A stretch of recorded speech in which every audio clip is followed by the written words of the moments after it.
Si la tiene ahí a la mano en San Juan capítulo 20, verso 24. San Juan capítulo 20, verso 24. Y leo para ustedes así. Tomás, uno de los 12 discípulos, al que apodaban el gemelo, que es curioso, por cierto, en el Nuevo Testamento, no entro en la enseñanza de una vez, pero es curioso, ¿no?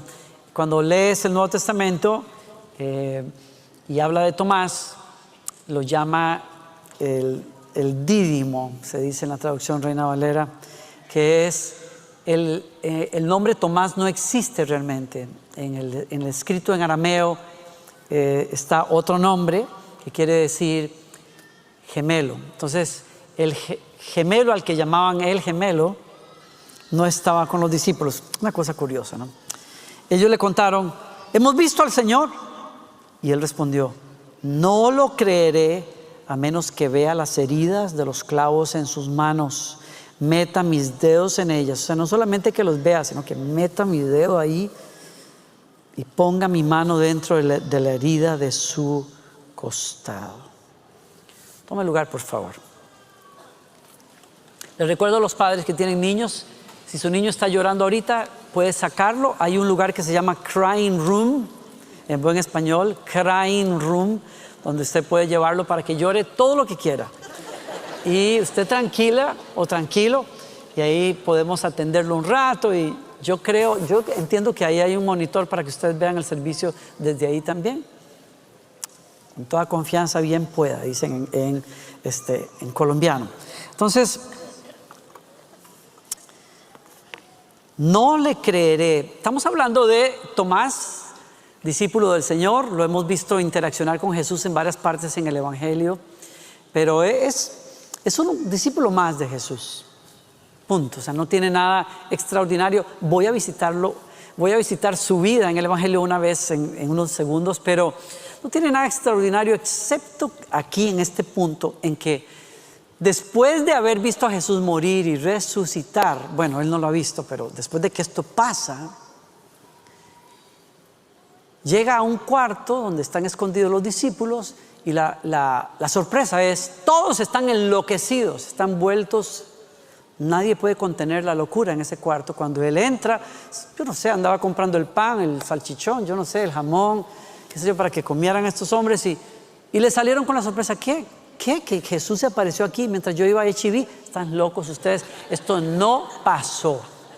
Esto no puede haber pasado, y a mí nadie me mete esa mentira si yo no meto el dedo en sus heridas y en su costado. A mí nadie me va a hacer creer. Y claro, Tomás se ganó el título, el apodo del incrédulo. A lo largo de la historia todos hemos hablado de Tomás el incrédulo. Pero ¿será cierto que es eso? En realidad, cuando yo leo la historia, me doy cuenta que hay un mensaje para todos nosotros detrás de esa historia, y no es precisamente para criticar a un incrédulo, sino para enseñarnos a vivir entre la duda y la fe.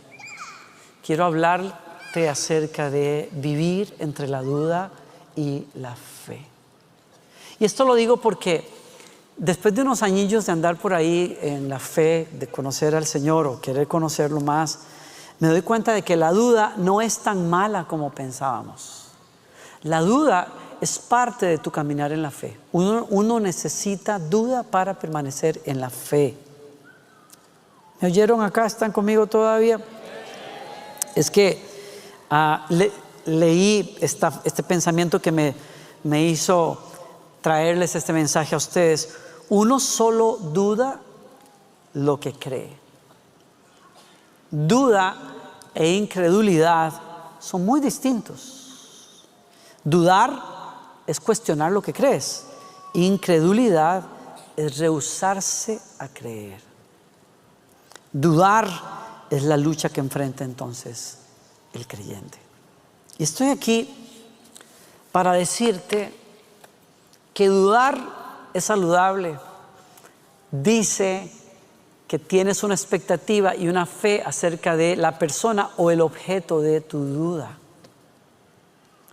Que esa situación o esa persona de la cual dudas se está llevando la bendición de saber que tú le tienes un nivel de confianza y que algo ha pasado en el camino que te hace querer indagar más acerca de que si esa persona merece tu mayor confianza, si hay manera de verificar que la confianza que has puesto en esa persona o en eso amerite tu confianza. Y entonces dudas. Yo no dudo si Dios, o sea, un ateo no duda que Dios exista. Dice, me rehúso a creer que Dios existe. Simplemente. A un ateo tú le puedes presentar todas las razones que tú quieras y todos los argumentos hasta filosóficos y de otra índole, teológicos también, bueno, de la existencia de Dios o la razón por la cual Dios debe existir como orden en el universo, y nadie lo va a convencer de eso. Lo mismo pasa con científicos. Hay científicos que se han dedicado a buscar disque la verdad, pero en el proceso de buscar la verdad han tomado ya la decisión de antemano que sin importar lo que encuentren en el universo, se rehúsan a creer que se explica por Dios. Se va a explicar por otra razón, pero no por Dios. Hay un tremendo pensador del siglo pasado que decía, por lo tanto, la fe y la duda van de la mano, son necesarias. Y decía también que un creyente necesita dudar por las razones que acabo de leer. Porque cuando dudamos nos abrimos a crecer y profundizar en la fe de aquello que llamamos superior, mayor a nosotros, que es Dios. Y entonces me doy cuenta que cuando Tomás está ante la sorpresa de que Jesús resucitó, no es que está diciendo que no quiere creer, está diciendo yo necesito ahondar en esto. Él me tiene que ayudar a comprobar que la fe que he puesto en Él vale la pena tenerla. Y por eso dice, si no presencio su cuerpo físico resucitado, no voy a creer. Y es que las personas en la Biblia, las personas que se toparon con la realidad de Dios tuvieron momentos de duda muy fuertes, pero no fue duda acerca de creer, es la duda que dice, la duda que pregunta, la duda que quiere echar raíces más profundas en esa verdad. Estoy siendo claro en eso. Es una María que cuando el ángel se le aparece le dice, bendita tú entre las mujeres, y ella voltea a ver a todos lados y dice, ¿a quién le están hablando? Y le dice, no, eres tú vas a ser la madre de mi Señor. Y ella dice, ¿qué dijo ella? Dice, ¿qué dijo ella? Amén. ¿Dijo amén? No dijo amén, dijo aleluya, gloria a Dios. No, dijo, ¿y cómo será esto? O sea, barájeme las cartas mejor porque yo estoy perdida aquí. Explíquenme de alguna manera cómo es que esto va a pasar. Y yo voy a ese punto porque hay muchos cristianos que piensan que la fe está divorciada de la razón, del pensamiento, y que cualquier cosa que sea del Espíritu o que sea de Dios tiene que ser por fe. Simplemente se sienta y ahí va uno con aquello y uno no sabe por qué pasó. Hay gente que dice, no, el Espíritu me tomó y me hizo decir, no, usted déjese de vainas, el Espíritu no toma a las personas así. Dios respeta la voluntad y la inteligencia de las personas. Para eso nos dio inteligencia, para eso nos dio una razón. Los abusos que se dan en las iglesias muchas veces y en los cultos se debe muchas veces a que las personas justifican su irresponsabilidad emocionalista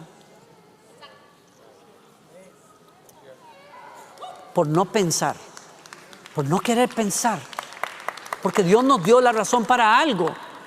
Díganme, yo podría entrar a muchas cuestiones que no voy a entrar aquí, pero ¿cómo Dios unge a un pueblo que recibe la capacidad de escribir y escribir bien con lógica y sentido para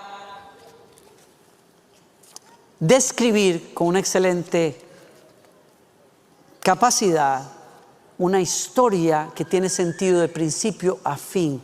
¿Cómo Dios puede darle a un pueblo la capacidad de argumentar desde la teología, desde la revelación de Dios, cómo fue el principio y cómo se desarrolló la historia y el mal en la humanidad en orden, de manera que tú lo puedes leer y comprender y pasárselo a la siguiente generación. Incluso tuvieron la capacidad de copiar, desarrollar una ciencia extraordinaria para copiar estos textos.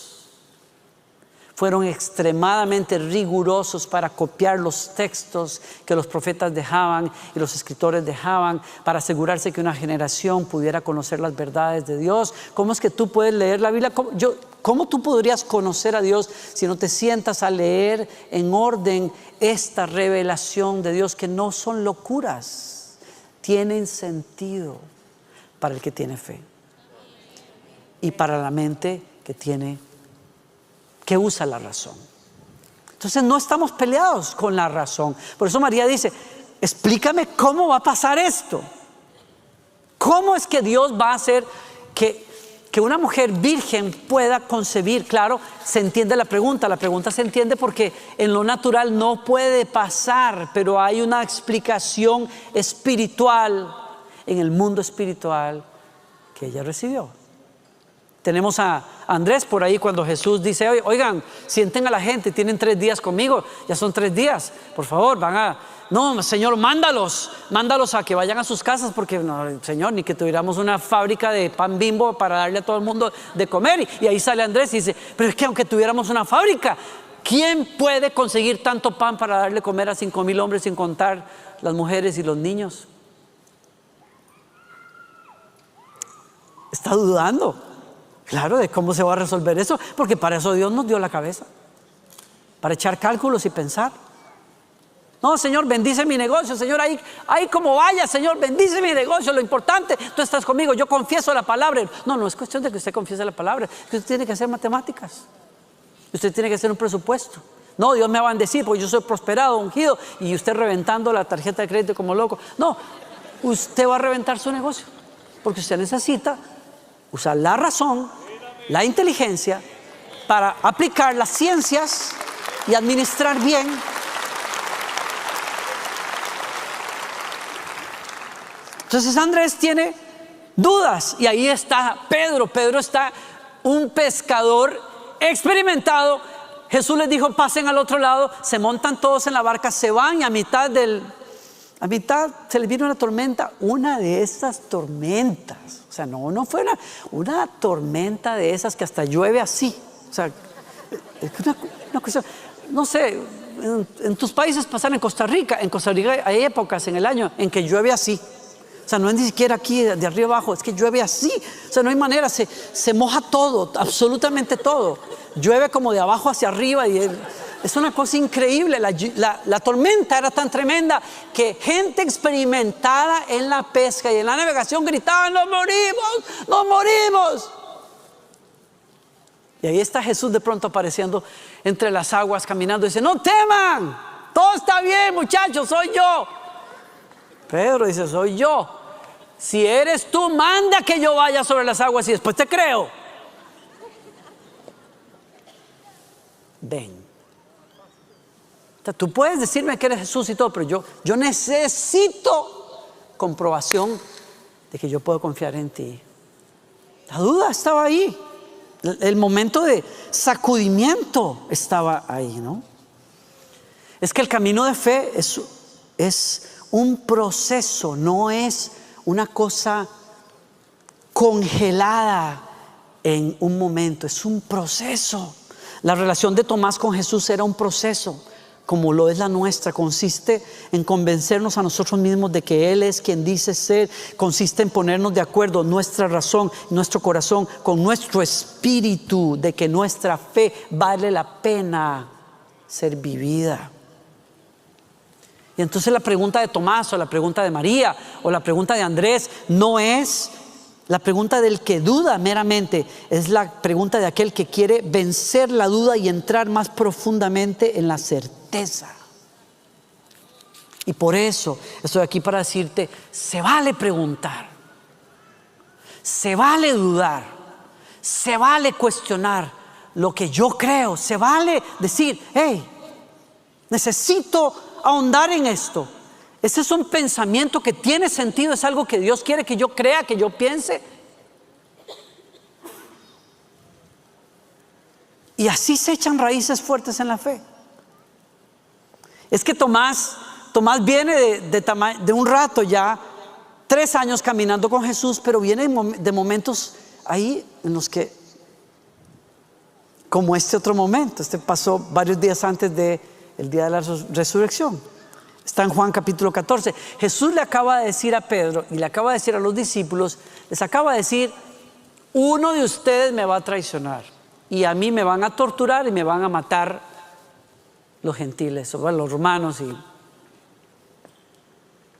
todo el mundo está en la mesa y todo el mundo preguntando, ¿qué pasó acá? Y ese manto que cayó sobre la reunión, que había sido muy bonita, había lavado los pies de los discípulos, les había dicho, el mayor entre ustedes será el que sirve a los demás. Y era una reunión increíble, espectacular. Y de pronto Jesús dice, y uno de ustedes me va a traicionar, y aquello fue. Y es en medio de eso que Jesús trae esta palabra. Qué belleza, ¿no? Entonces les dice, no dejen que el corazón se les llene de angustia. Confíen en Dios, confíen también en mí. En el hogar de mi Padre hay lugar más que suficiente. Si no fuera así, ¿acaso no les habría dicho que voy a prepararles un lugar? Cuando todo esté listo, volveré para llevarlos, para que siempre estén conmigo donde yo estoy y ustedes conocen el camino que lleva a donde voy. O sea, Jesús, una belleza de corazón, le está diciendo a los muchachos, tranquilos, no sé, ya estaban algunos buscando una Valium para tomarse, qué sé yo, no, tranquilos, tengan paz, confíen en Dios, confíen que yo sé lo que les estoy diciendo. Ya les dije que hasta voy a resucitar, lo que pasa es que no tenían oídos para eso. Es que ese es el punto. No hay un solo rabino que pudiera convencer a los discípulos de que el Mesías, que Jesús decía ser, iba a sufrir como sufrió, iba a morir como murió, y menos que iba a resucitar. Pero no existe una referencia en todo el Antiguo Testamento o en la Torah o Torah, como se la quiera llamar, no existe una referencia en los libros sagrados de que el Mesías iba a resucitar. Por lo menos nadie entendía eso hasta que Jesús vino. Entonces todos están en shock, nadie entiende qué Jesús está anunciando, y menos volviendo a la historia que leí al principio, ¿qué fue lo que pasó aquí? Como que Jesús, que resucitó, pero es que él decía que era el Mesías, pero eso no iba a pasar. No habían interpretado que iba a pasar así.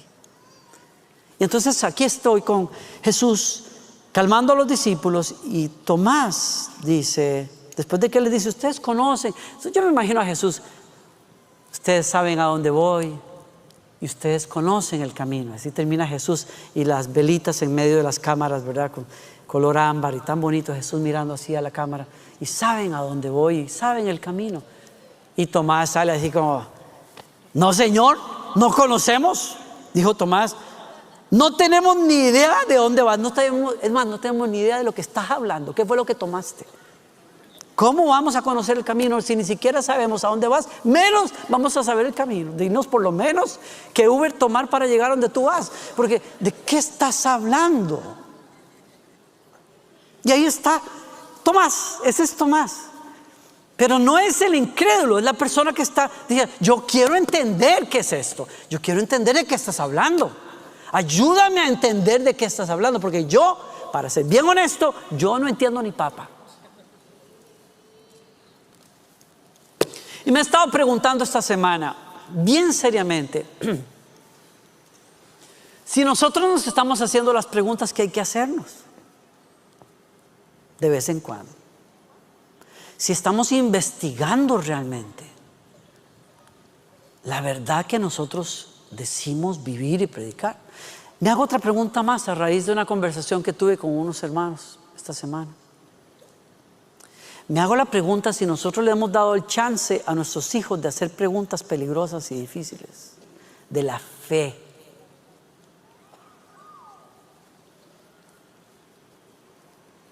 Porque si nuestros hijos terminan sus épocas escolares aquí y se van después a las universidades, y lo próximo que uno sé es que no abrazan la fe, uno dice, ¿qué fue lo que pasó aquí? O sea, quiere decir que estos chicos nunca se tomaron el tiempo de profundizar en sus dudas acerca de la fe, de la iglesia. ¿No les hemos dado el chance? usted dirá, pastor, no se meta ahí porque yo lo voy a tener que llamar hasta que conteste las preguntas. Usted haga su tarea, como yo tengo que hacer la mía también.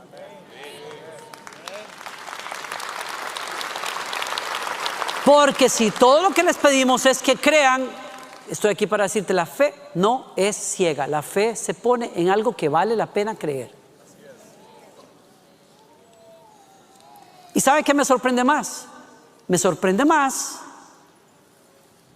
que cuando las personas tienen la oportunidad de escuchar o de indagar en su fe o en la fe, o de escuchar a personas que no entienden ni papa de la fe, se van de cabeza con los críticos y con los académicos, agnósticos y ateos, más rápido que buscar razones de la fe que se les ha predicado y que se les ha modelado toda la vida. Digo, ¿por qué es tan fácil? ¿Por qué es tan fácil para las personas encontrar esa literatura y bebérsela de arriba abajo y decir, ya yo no creo? ¿Por qué es tan fácil? Porque nunca usaron la cabeza para pensar si esta fe valía la pena. Yo crecí en una secundaria donde el profesor de religión tuvo la desfachatez y la sinvergüenzura de utilizar su postura de profesor de religión y el salario que le daba el gobierno para meterme a mí el manifiesto comunista como la clase de religión.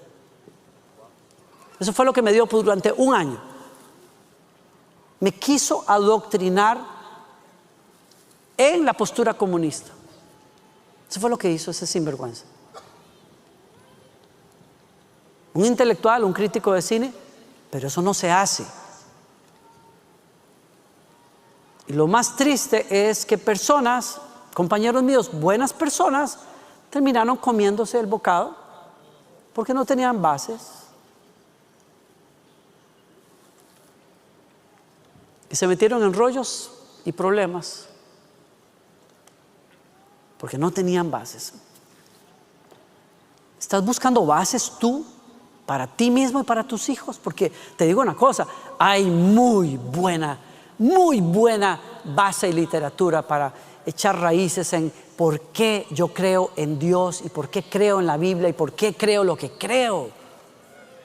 Pero hay que buscarla. Y por eso yo no estoy llamando a Tomás el incrédulo, sino el preguntón. El preguntón. ¿Con qué pantalones yo me siento en la mesa? La última cena, ahí en la pintura de Da Vinci con Jesús ahí. La última cena, y yo decirle a Jesús, yo no entiendo ni papa lo que usted está diciendo. ¿Con qué pantalones? Hay que tener pantalones para eso. Pero lo que a mí me dice es, el tipo es sincero. Y Jesús le contesta. Ahora, voy a este punto, y aquí voy a amarrar lo que estoy diciendo. Voy a este punto. Si Tomás no se atreve a hacer la pregunta que hace, no recibe la declaración que le cambió la vida y que nos ha cambiado la vida a millones de personas, porque lo que sigue, lo que sigue, yo digo, si Tomás no llega a ser tan bocón para decir lo que dijo, no me queda registrado lo que sigue. Jesús dijo, yo soy el camino, la verdad y la vida. Nadie puede ir al Padre si no es por medio de mí. Y claro, Jesús le dice a Tomás, te entiendo, no me conoces. Eso es lo que pasa, no me conoces. Él les dice, si ustedes realmente me conocieran, también sabrían quién es mi Padre. Y ahora dice, de ahora en adelante, ya lo conocen y lo han visto. Y ahí está otro preguntón, Felipe. Yo siempre pensé, desde que yo vi que Felipe se salvó, yo siempre dije, qué lindo Felipe que lo trajo. Fue Felipe el que trajo a su hermano, ¿cómo fue la cosa? Algo así. Pero Felipe era un santico de Dios, una belleza de persona, una santa alma de Dios. Y sale diciendo Felipe, Señor, muéstranos al Padre y quedaremos conformes. O sea, está bien, lo que tú quieras, qué lindo lo que acabas de decir. Muéstranos al Padre. Así como los judíos le dijeron a Jesús, ay, muéstrenos al Padre, haz una señal para que creamos, haz que baje maná del cielo, yo no sé qué, pero haz algo para que podamos creer. Lo mío, Felipito. Ahí le dice a Jesús, bueno, Señor, si quieres tanto que creamos en el Padre y que tú eres, no entiendo esta cuestión, muéstranos al Padre y nos quedamos contentos. Y Jesús le dice, en la traducción Reina Valera me encanta, tanto tiempo he estado entre vosotros, cabezón, y no te has dado cuenta. Versión Danilo Montero al final. Tanto tiempo he estado entre ustedes y no se han dado cuenta que las palabras que yo hablo no son mías. Es mi Padre el que habla entre ustedes y hace los milagros entre ustedes. Si me han visto a mí, han visto al Padre. Y claro, se abre otra dimensión de relación con Él. Y de eso se tratan las preguntas. Y Dios, de eso se trata la duda, que es buena, porque me lleva más adentro, me hace profundizar mi fe, me hace acercarme a Jesús. Y al final, eso es lo que Jesús buscaba y quería. Yo creo que es Felipe lo que no tenía era certeza, y por eso demandó esto. Pero el camino de fe es un diálogo sincero entre tus dudas y tu fe, entre tus circunstancias y lo que dice la palabra de Dios. Es un diálogo constante.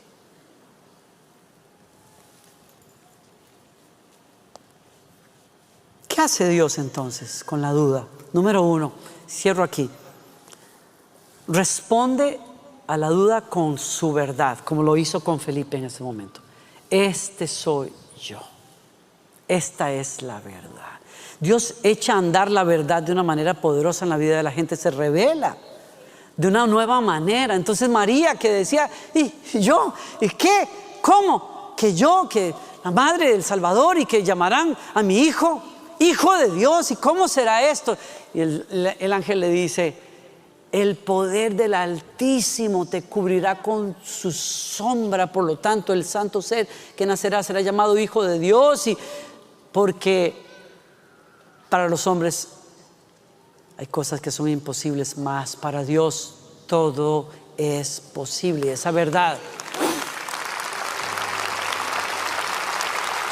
la libera, la hace entrar en una relación con Dios. Yo no conocía eso de Dios, y María participa en los planes de Dios después de eso. Y Jesús le dice a Pedro, ven.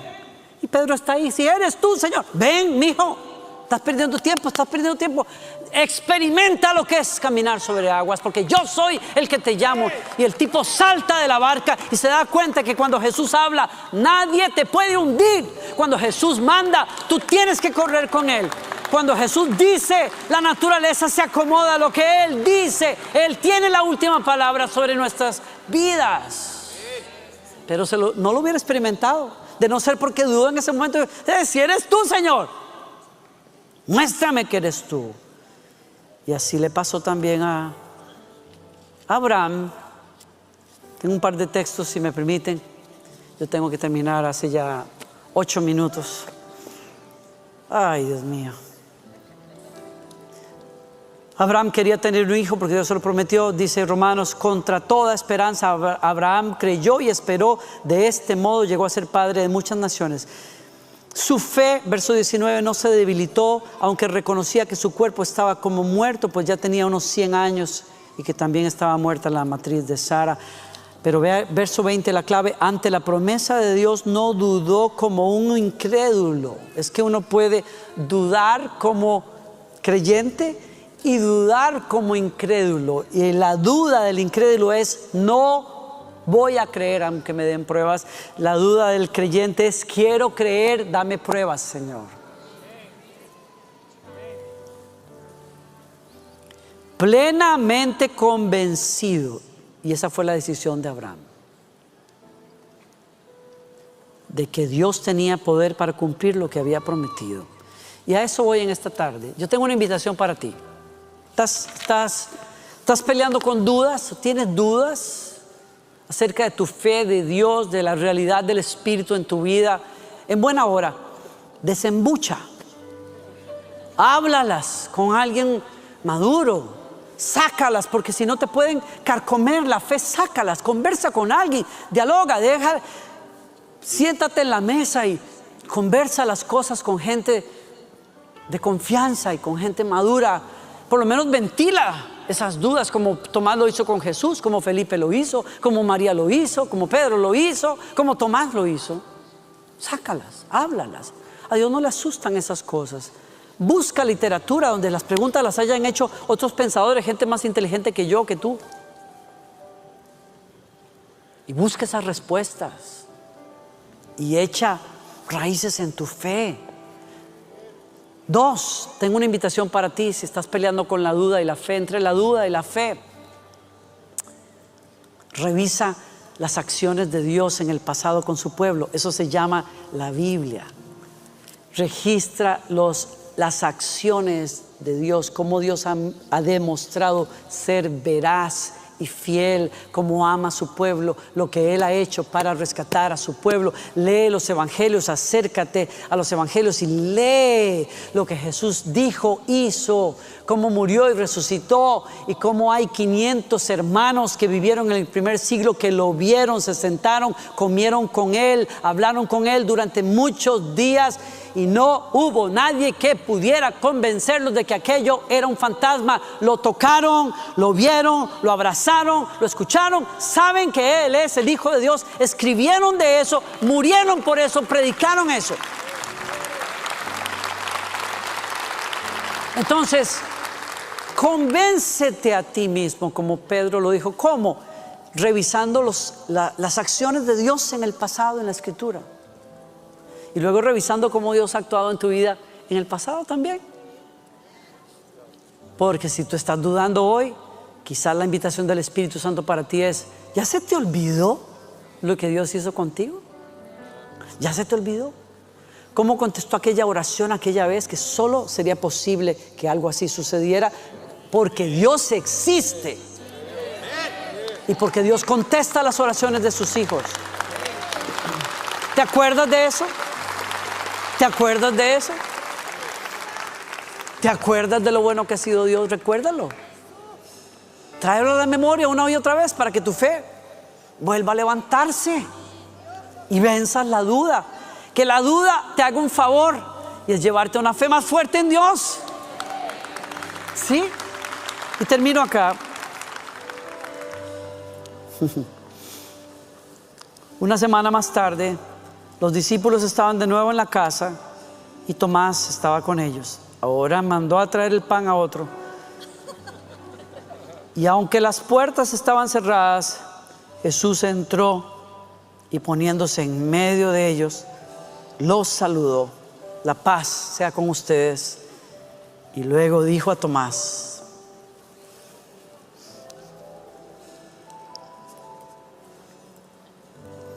pon tu dedo aquí y mira mis manos, y acerca tu mano y métela en mi costado, y no seas incrédulo, sino hombre de fe. Y perdonen si mi interpretación estuviera equivocada, pero Jesús no le está diciendo que Él sea incrédulo, le está diciendo: no seas incrédulo, no llegues ahí. Vence tus dudas acercándote a mí, porque yo valgo la pena como tu Dios y como tu Señor.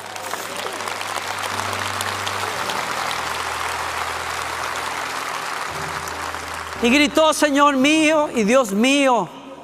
Y Jesús le dice: porque me has visto, has creído. Le dijo Jesús: dichosos los que no han visto y sin embargo creen.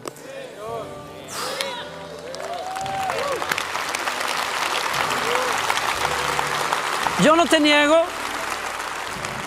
niego que daría cualquier cosa por haber estado en esa mesa. Daría cualquier cosa por ver las heridas de su amor por mí. Daría cualquier cosa por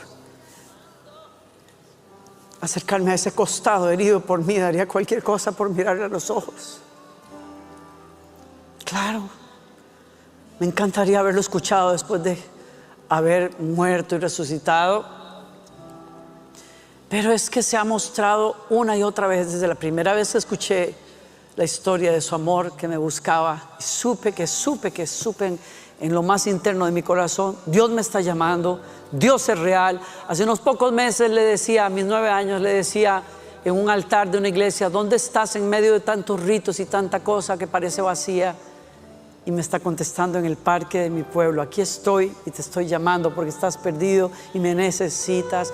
Lo he visto una y otra vez levantarme del desánimo, del polvo, de la depresión, de la falta de propósito. Me sacó del resentimiento que me ahogaba y me enseñó a perdonar a un padre que se había ido, y me enseñó a perdonar a hermanos que no me entendían, y me ha levantado de tantas cosas y se ha mostrado tanto y de tantas maneras a mi vida que yo sería un mentiroso si me parara hoy a decir: después de 30 años ya no creo en Dios. Sería un blasfemo y un mentiroso, porque no lo puedo negar.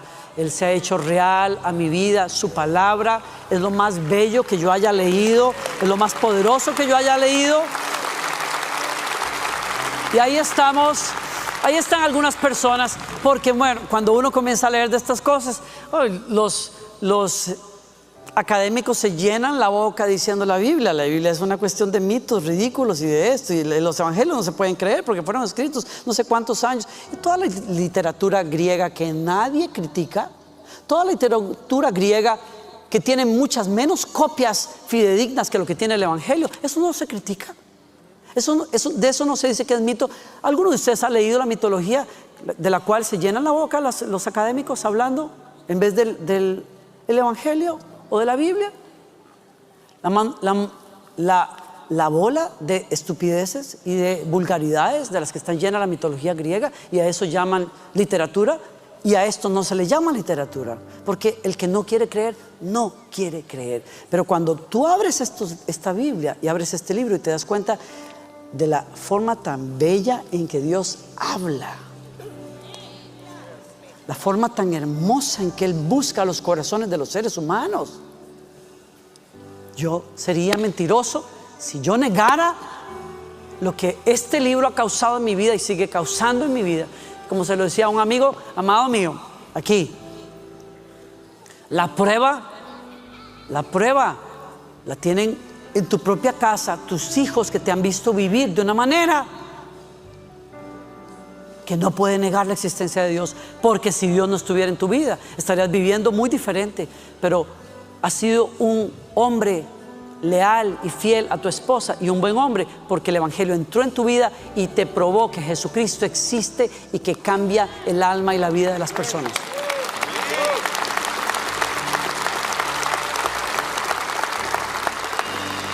Padre, gracias te damos por esta tarde, por tu palabra, por tu presencia, por hablarnos. Señor, traemos a ti nuestras batallas, nuestras dudas, nuestras luchas. Y hoy, Señor, sé que tu invitación para nosotros es: acércate, acércate. Tus dudas no me asustan, tus rabietas no me alejan. Acércate, mete el dedo, profundiza, acércate, pálpame, pídeme, grítame y te voy a contestar. Llámame y voy a mostrarme a tu vida. Dame permiso y voy a entrar y te voy a cambiar el corazón, te voy a revolcar. Tu ser entero te lo voy a revolcar y cambiar. Déjame mostrarte quién soy yo. Señor, echamos raíces en ti. Te queremos palpar más de cerca, te queremos conocer más profundamente, Señor, esta tarde. Gracias por llamarnos como lo haces, Señor. Gracias. Antes de que nos vayamos con tu cabeza inclinada, hay personas aquí que necesitan este encuentro real con Jesucristo. Díselo, grita en tu corazón donde tú estés: Señor Jesús, revélate a mi vida. Si eres real, si eres verdadero, si eres el Hijo del Dios viviente que murió y resucitó, revélate a mí.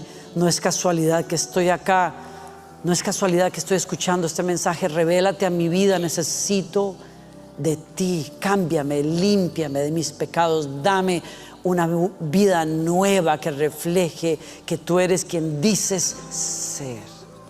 Entra, Señor, en el nombre de Jesús. Si alguien hubiese hecho esa oración, te ruego, si nunca has hecho esa oración, hay una sala que se llama Nuevos Comienzos en el lobby de la iglesia. busca a algunos de los pastores que van a estar allí en unos minutos y te puedo explicar un poquito más.